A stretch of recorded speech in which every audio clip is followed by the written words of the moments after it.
Assalamualaikum warahmatullahi wabarakatuh.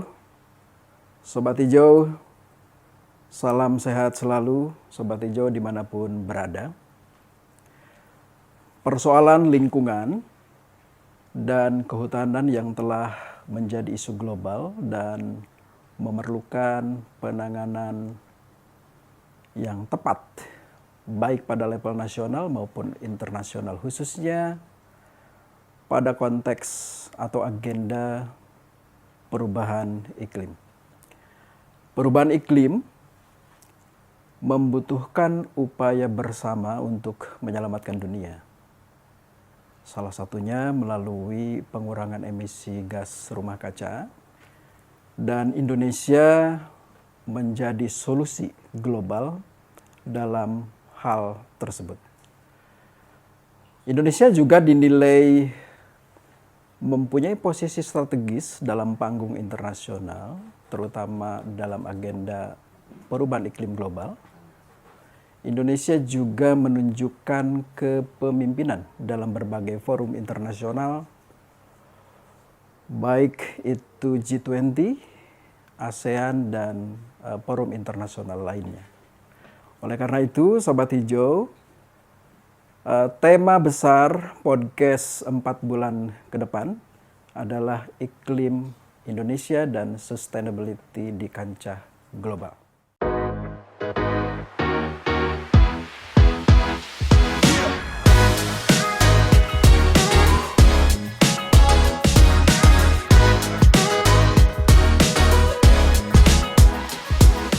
Sobat Hijau, podcast kali ini kita akan membahas G20, dan tahun ini juga Indonesia menjadi presidensi G20. Hadir bersama saya Ibu Dirjen Pengendalian Perubahan Iklim, Ibu Laksmi Dewanti.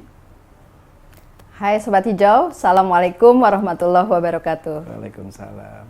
Sobat Hijau dan Bu Dirjen, mari kita simak pernyataan penting Ibu Menteri Lingkungan Hidup dan Kehutanan, Profesor Dr. Insinyur Siti Nurbaya, yang saya kira sangat relevan dengan tema besar podcast kita 4 bulan ke depan. COP27 Mesir itu punya arti yang sangat penting dalam konteks peran Indonesia dan kaitannya dengan G20 Indonesia. Dia menjadi intermediary dan interface antara negara berkembang dan negara maju, dan itu bukan posisi yang mudah untuk negosiasi pada posisi internasional. Dan tahun ini juga mungkin bulan Desember awal kelihatannya Indonesia juga pegang keketuaan ASEAN. Kenapa COP28 menjadi penting? Karena COP28 itu akan melihat dan menangkap dari COP27 apa-apa yang udah betul bisa kelihatan deliverable, delivered begitu, dan kita mendukung karena rencananya di Uni Emirat Arab. Indonesia sangat bersahabat dan kita mendukung untuk hal tersebut. Seperti selalu ditegaskan di dalam rapat-rapat kabinet dan menjadi pola pikir yang terhormat Bapak Presiden, bahwa kita dalam outward dan international orientation kerja kita pada konteks konvensi-konvensi ini ada kaitan antara COP26, COP27, G20, presidensi ASEAN, dan COP28. Jadi itu kita ngelihatnya tuh harus secara keseluruhan, dan perintah yang terhormat Bapak Presiden kepada kami semua, kepada kita semua, bahwa jangan ada gangguan terhadap rangkaian kerja ini, karena apa yang kita kerjakan ini memiliki arti yang sangat penting bagi Indonesia terutama, tetapi juga bagi dunia. Jadi kenapa COP26, COP27? Saya kira kita semua tahu ada kejadian-kejadian di COP26, ada perubahan-perubahan, ada game changing ya Bu Ami ya. Kita juga tahu bahwa COP27 ini mau tidak mau betul-betul harus membuktikan bahwa implementasi itu dilakukan. Kita tahu bahwa tantangan lingkungan hidup dalam konteks global makin beragam. Pandemi COVID, planet bumi, kemudian juga dalam triple challenge, yaitu perubahan iklim, biodiversity loss, dan polusi, termasuk sampah. Kemudian juga berkembang dengan kewaspadaan terhadap scarcity, kelangkaan pangan dan energi. Dalam perspektif perubahan iklim, ujung permasalahan atau mengerucut pada persoalan pelepasan emisi gas rumah kaca yang diproyeksikan semakin meningkat secara global.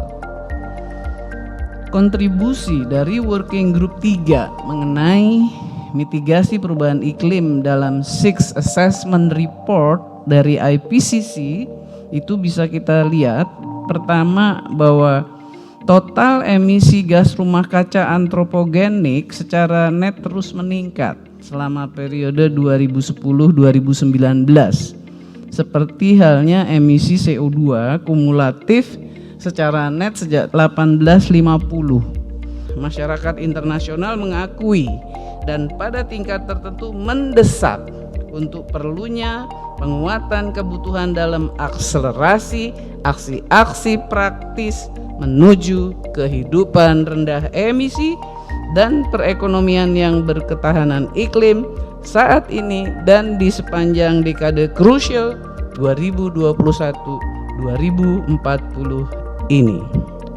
Hal tersebut muncul di berbagai forum, seperti misalnya May Ministerial Meeting on Implementation yang diselenggarakan oleh Presiden COP26 dan Presiden COP27 UNFCCC pada 12-13 Mei di Copenhagen, Denmark. Kemudian juga di pertemuan Petersburg Climate Dialogue ke-13 pada 17-19 Juli di Berlin, Jerman. Dan juga pada forum G20 Second Environment Deputy Meetings Climate Sustainability Working Group yang baru saja diselenggarakan di Jakarta pada tanggal 12-21 Juni yang lalu. Dalam NDC Indonesia, skenario penurunan emisi gas rumah kaca dari sektor forestry and other land use atau FOLU atau sektor kehutanan dan penggunaan lahan lainnya diproyeksikan akan berkontribusi hampir 60% dari total target penurunan emisi gas rumah kaca. Dengan mempertimbangkan hal tersebut, peran sektor kehutanan serta upaya penanganan dan pengendalian emisi gas rumah kaca sektor kehutanan menjadi hal yang cukup krusial bagi Indonesia dan memberi kontribusi sebagai upaya pengendalian perubahan iklim juga di tingkat global. Ibu Dirjen Pengendalian Perubahan Iklim, Ibu Laksmi Dewanti. Beliau adalah co-chair, Bu ya, co-chair di Environment Deputies Meeting and Climate Sustainability Working Group atau EDMCSWG. Nah, Bu Dirjen, terima kasih sudah hadir untuk Sama-sama menyampaikan dan berbagi, mencerahkan kita semua tentang G20 khususnya berkaitan dengan sektor lingkungan hidup dan kehutanan atau EDMCSWG. Bu Dirjen, apa sih EDMCSWG itu? Ya, terima kasih. EDMCSWG adalah Environment Deputy Meetings dan Climate Sustainability Working Group yang merupakan salah satu dari working group atau ministerial meeting yang ada di bawah track atau jalur Sherpa di dalam presidensi Indonesia G20. Ada 2 track di bawah G20, ada finance track atau track keuangan, jalur keuangan, dan ada Sherpa track. Sherpa track ini adalah track atau jalur yang membahas kerjasama isu-isu pembangunan termasuk lingkungan hidup dan perubahan iklim.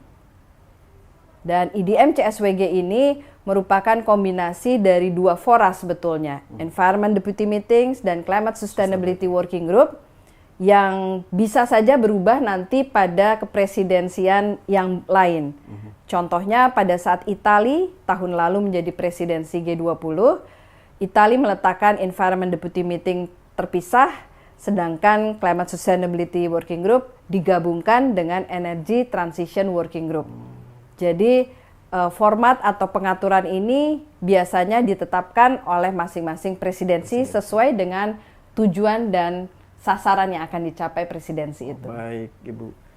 Lalu agenda prioritas atau isu-isu strategis di EDM CSWG sebetulnya apa, Ibu, kira-kira? Ya, sebagai salah satu bagian dari Sherpa Track, tentu saja IDM CSWG juga mendukung tema yang sudah ditetapkan dan agenda besar dari Presidensi Indonesia. Kita tahu bahwa tema Presidensi Indonesia adalah Recover Together, Recover Stronger. Dan ada 3 agenda utama di bawah tema tersebut.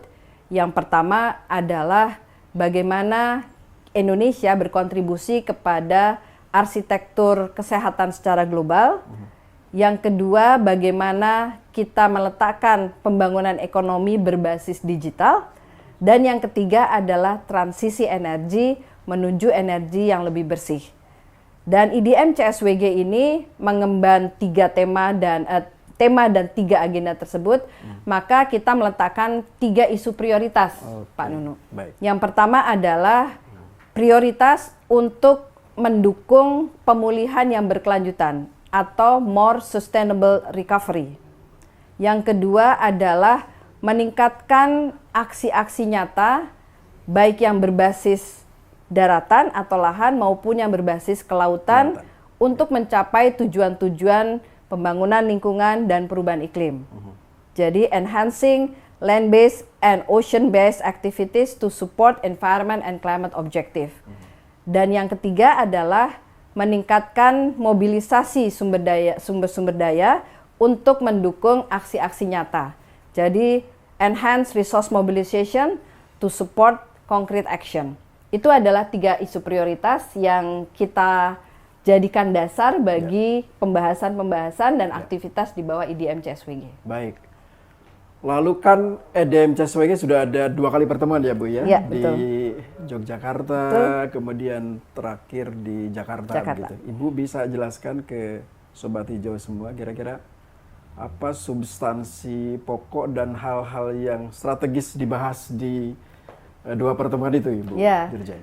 Jadi tujuan akhirnya adalah menghasilkan satu hasil yang nyata, concrete deliverables atau keluaran yang nyata.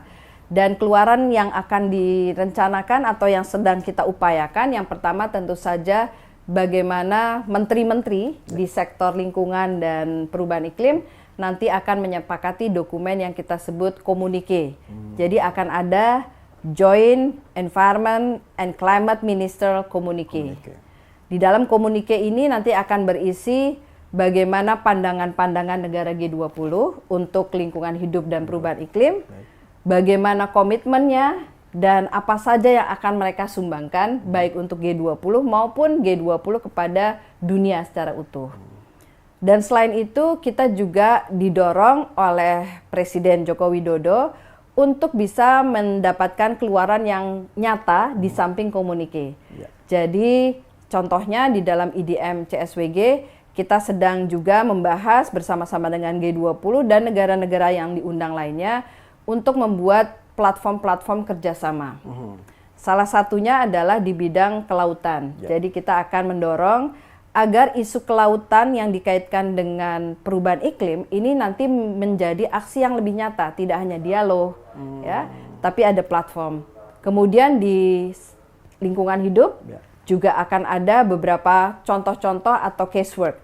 Salah satunya adalah rehabilitasi mangrove. Oh, itu yang kelihatan betul ya Bu ya? Ya, jadi kita akan mendorong bagaimana inisiatif Indonesia untuk rehabilitasi mangrove ini akan memberikan dampak bagi dunia. Baik. Tidak hanya untuk merestorasi ekosistem, tapi kalau untuk perubahan iklim, tentu saja akan meningkatkan kemampuan untuk menyerap emisi gas rumah kaca dan juga mengurangi emisi gas rumah kaca itu sendiri.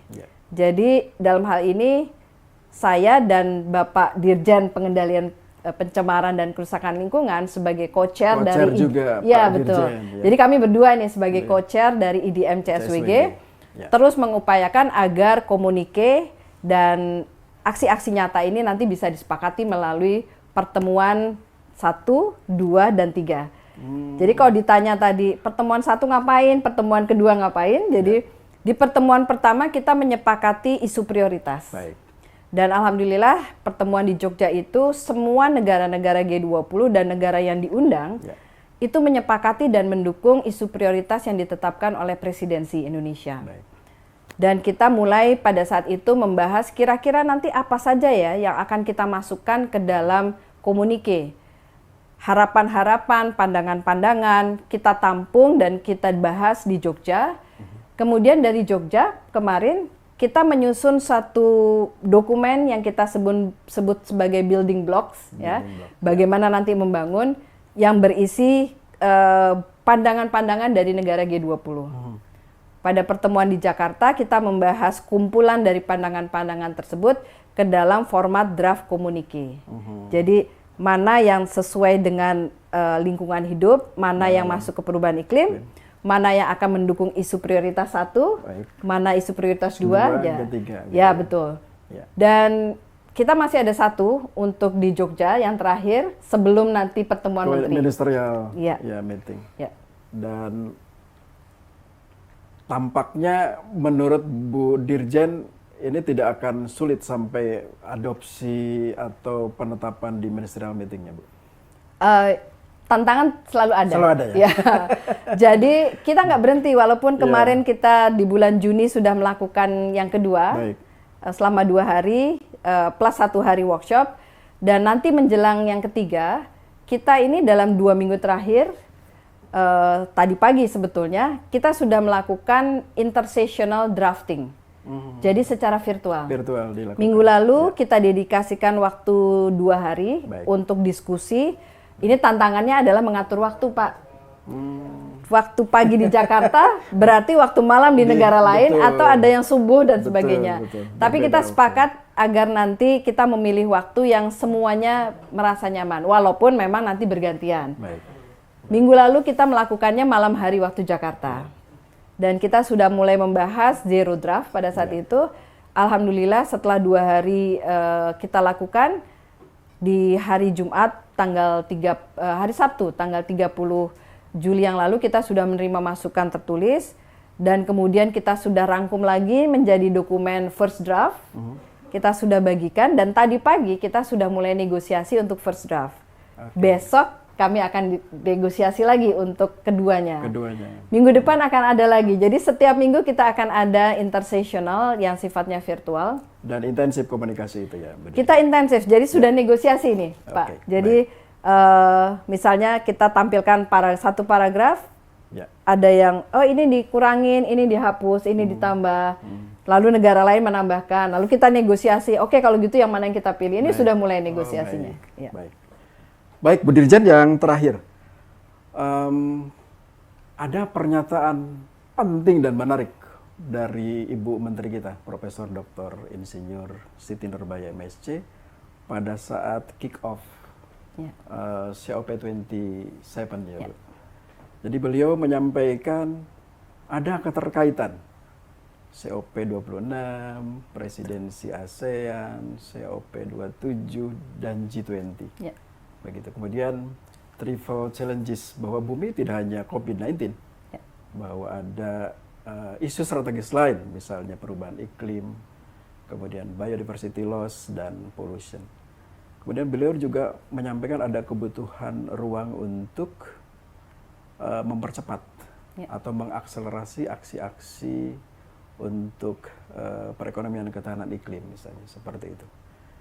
Dan Indonesian Pollinating beliau sampaikan juga. Jadi itu saya kira pernyataan-pernyataan strategis. Nah, kira-kira di konteks dengan G20 dan Ibu juga sebagai National Focal Point untuk UNFCCC, kira-kira ada relevansi isu atau agenda prioritas antara G20 dengan COP27 seperti apa kira-kira, Bu? Ya, saya sangat setuju sekali apa yang disampaikan oleh Ibu Menteri dan ini alhamdulillah G20 Presidensi Indonesia tahun ini. Jadi setelah mungkin 2 tahun kemarin Presidensi Saudi Arabia dan Italia hanya berkesempatan bertemu secara virtual. Yes, online. Kita bisa sekarang in person sebagian besar. Dan juga Presidensi Indonesia ini setelah COP26 di Glasgow selesai. COP26 merupakan COP yang disebut salah satu sebagai COP yang monumental karena menetapkan beberapa arahan-arahan dan rule books dari Paris Agreement, yang merupakan dasar implementasi Paris Agreement. Nah, berbekal hasil COP26, kemudian juga apa yang kita akan lihat ke depan, dan juga Conference of the Party dari konvensi yang lainnya. Ada CCD untuk disertifikasi, nanti akan ada CBD. Ya, selain UNFCCC. Nah, ini menarik bahwa kita ingin memanfaatkan G20 atau kesempatan Indonesia sebagai presidensi G20 untuk menunjukkan kepemimpinan G20 pada berbagai macam agenda-agenda global, khususnya lingkungan hidup dan perubahan iklim. Kenapa? Karena G20 sebagai 20 negara dengan ekonomi besar, ini punya potensi untuk mendorong roda implementasi berbagai macam komitmen-komitmen. Indonesia dalam hal ini akan memanfaatkan kesempatan dalam presidensi untuk memperkenalkan berbagai macam inisiatif yang sudah dilakukan oleh Indonesia. Sebagai contoh untuk bisa diikuti. Dan kita berharap bahwa inisiatif Indonesia ini nanti terefleksikan dalam dokumen-dokumen dan dalam keluaran-keluaran G20. Kami berharap bahwa hasil G20 Indonesia, karena kebetulan kalau untuk IDM CSWG kita akan melakukan pertemuan akhirnya, pertemuan tingkat menterinya di akhir Agustus. Dan kemudian kita akan ada agenda COP27 di bulan November sebelum summit atau sebelum G20 puncak G20 KTT G20 di Bali. Leader Summitnya. Jadi kita akan membawa semangat G20 untuk mempercepat implementasi hasil COP26, Paris Agreement melalui hasil-hasil G20. Tentu saja kita akan mendorong secara berimbang. Karena kita tahu bahwa G20 sendiri merupakan kumpulan negara-negara ekonomi besar dengan tingkat pembangunan yang berbeda-beda dan tantangan nasional yang berbeda-beda. Jadi betul. Jadi yang ingin kita sampaikan adalah kita akan berkomitmen, kita akan melakukan aksi-aksi yang nyata berdasarkan komitmen bersama. Tapi caranya berbeda-beda, tentu saja berdasarkan kondisi dan kemudian mudah-mudahan melalui aksi-aksi nyata dan hasil yang nyata, Indonesia bisa memperkuat agenda global. Kemudian juga akan meletakkan dasar bagi implementasi selanjutnya. Karena setelah Indonesia akan ada India sebagai presidensi, dan insya Allah kita juga akan memegang keketuaan ASEAN di tahun 2023. Jadi semangat dan pemimpinan Indonesia di G20 tahun ini kita akan terus bawa dan menunjukkan bahwa Indonesia berkomitmen, Indonesia terus melakukan komitmennya dengan aksi-aksi nyata, dengan hasil-hasil yang bisa kita pertanggungjawabkan, kita bisa memimpin dengan memberikan contoh yang baik, dan mudah-mudahan melalui presidensi Indonesia kita bisa melakukan pemulihan yang lebih cepat dan lebih kuat secara bersama-sama. Jadi recover together, recover stronger. Demikian. Baik, Bu Dirjen, terima kasih banyak sudah mencerahkan kita semua, Sobat Hijau. Apa yang disampaikan oleh Ibu Dirjen saya kira sangat menarik. Dan kita perlu simak karena apa yang disampaikan oleh Bu Dirjen nanti akan lebih detail. Akan disampaikan oleh narasumber-narasumber lain, saya kira, di konteks G20 maupun COP27. Bu Dirjen, terima kasih sudah mencerahkan kami semua. Terima kasih kesempatannya. Sobat Hijau, terima kasih banyak. Sampai ketemu pada tematik dan podcast yang lain. Terima kasih, Sobat Hijau. Assalamualaikum warahmatullahi wabarakatuh. Waalaikumsalam warahmatullahi wabarakatuh.